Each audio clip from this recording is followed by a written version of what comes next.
بسم اللہ الرحمن الرحیم۔ السلام علیکم ناظرین، میں ہوں آپ کا میزبان عامر خان۔ ایک شخص بہت ہی غریب تھا۔ اس نے اپنی بیوی سے مشورہ کیا کہ ایک رئیس آدمی کے ہاں غلامی کی جائے۔ اس کی بیوی نے اجازت دے دی۔ اس کی بیوی نے ابھی پہلا بیٹا ہی نہیں پیدا کیا تھا کہ اپنی بیوی کو بھری جوانی میں چھوڑ کر غلامی میں چلا گیا تاکہ آنے والے بچے کا بہتر مستقبل بن جائے۔ وہ دور دراز ایک شہر میں چلا گیا اور 20 سال اس رئیس آدمی کی خدمت کی۔ 20 سال بعد رئیس آدمی سے اجازت لی کہ وہ اب گھر جانا چاہتا ہے۔ رئیس آدمی سخی بھی تھا۔ اس نے بہت ساری بکریاں، گائیں، بھینس اور اونٹ دیے۔ اسے امیر اور مالا مال بنا کر واپس بھیجا۔ وہ واپس آ رہا تھا کہ صحرا سے گزر ہوا اور راستے میں اسے ایک جھونپڑی ملی۔ اس میں ایک درویش آدمی تھا۔ اس کے پاس رات گزاری۔ غریب شخص نے رات کو درویش آدمی سے گزارش کی کہ وہ اسے نصیحت کرے۔ درویش نے کہا، میں نصیحت تو کروں گا لیکن میں نصیحت کرنے کی قیمت وصول کرتا ہوں۔ اس نے قیمت پوچھی۔ کہا کہ ہر نصیحت کے بدلے 1 اونٹ۔ اس نے کہا، میں مالدار ہوں، نصیحت مل جائے تو اونٹ کی کوئی بات نہیں۔ اس نے قیمت ادا کی۔ بزرگ نے نصیحت کی کہ جب بھی آسمان پر تارے ایک لائن میں دیکھو تو فوراً کسی پہاڑ پر چلے جانا، سیلاب آئے گا۔ اس شخص نے کہا کہ یہ نصیحت کسی کام کی نہیں، مجھے کوئی اور نصیحت کی جائے۔ درویش نے کہا کہ نئی قیمت ادا کرو۔ اس شخص نے ایک اور اونٹ دیا۔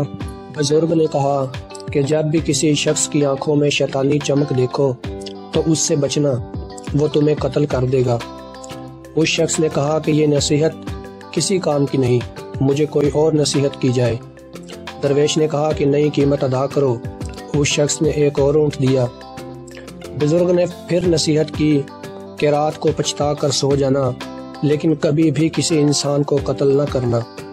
اس شخص نے سوچا کہ 3 اونٹ ضائع ہو گئے اور چپ کر کے سو گیا۔ صبح کو وہ چل دیا۔ سفر لمبا ہونے اور کئی دن کا سفر ہونے کی وجہ سے وہ 3 نصیحتیں بھول گیا کہ وہ ایک رات ایک گاؤں میں پہنچتا ہے۔ رات کو جب وہ سونے لگتا ہے تو آسمان پر دیکھتا ہے کہ تمام ستارے ایک لائن میں آ گئے ہیں۔ اس کو درویش کی نصیحت یاد آ جاتی ہے۔ وہ شور مچاتا ہے، گاؤں والوں پہاڑ پر چلو، سیلاب آنے والا ہے۔ لوگ اس کا مذاق اڑاتے ہیں۔ وہ اپنا مال کھول کر پہاڑ پر لے جاتا ہے اور سو جاتا ہے۔ صبح اٹھتا ہے تو دیکھتا ہے کہ نیچے سیلاب آ گیا ہے اور سارے گاؤں والے غرق ہو جاتے ہیں۔ وہ کچھ دن پہاڑ پر رہتا ہے۔ سیلاب کا پانی اترتا ہے تو وہ اگلی منزل پر چل پڑتا ہے۔ ایک اور گاؤں میں پڑاؤ ڈالتا ہے۔ ایک شخص کے گھر قیام کرتا ہے جو کہ باتیں کرنے کا وہ بہت ہی اچھا معلوم ہوتا ہے، لیکن اس کی آنکھوں میں وہی شیطانی چمک دیکھ کر چونک جاتا ہے۔ بزرگ کی نصیحت اسے یاد آتی ہے۔ رات کو وہ اسی کشمکش میں اسے نیند نہیں آتی۔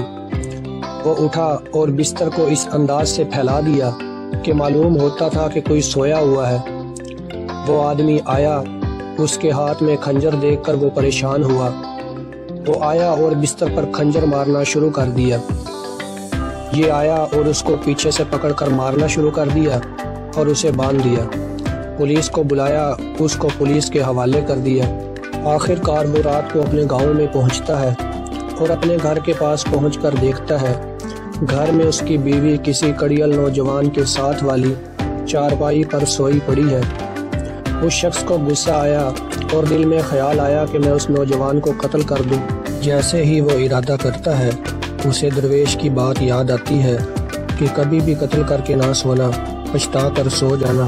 وہ سوچتا ہے کہ پہلی نصیحت بھی کام کر گئی، دوسری نصیحت نے بھی کام کیا، لہٰذا وہ گاؤں سے باہر آ جاتا ہے۔ صبح ہوئی اس کے دل میں خیال آیا کہ گاؤں والوں سے اپنا حال دریافت کروں۔ جیسے ہی گاؤں میں جاتا ہے اپنے بارے میں دریافت کرتا ہے۔ گاؤں والے بتاتے ہیں کہ وہ شخص بہت ہی غریب تھا اور برسوں پہلے روزی روٹی کے لیے چلا گیا۔ اس نے مزید دریافت کیا کہ جب وہ جانے لگا تو بچہ ہونے والا تھا۔ گاؤں والوں نے بتایا، ہاں اللہ نے اسے ایک بیٹا دیا ہے جو کہ اب کڑیل جوان ہو گیا ہے۔ اس کے ذہن میں آیا کہ جو رات کو نوجوان تھا وہ میرا ہی بیٹا تھا جسے قتل کرنے کا خیال اس کے دل میں آیا تھا۔ وہ گھر گیا اور بیوی اور بیٹے سے ملا۔ تو دوستو سچ ہی کہتے ہیں کہ اگر کوئی بھی بڑا آپ کو نصیحت کرے اس کو پلے سے باندھ لینا چاہیے۔ آج کل بزرگ نصیحت کرے تو اولاد آگے سے ڈانٹ دیتی ہے۔ ہر نصیحت پر غور کرنا چاہیے، جو غور نہیں کرتے وہ پھر پچھتاتے ہیں۔ Thanks for watching. Subscribe my YouTube channel and press the bell icon.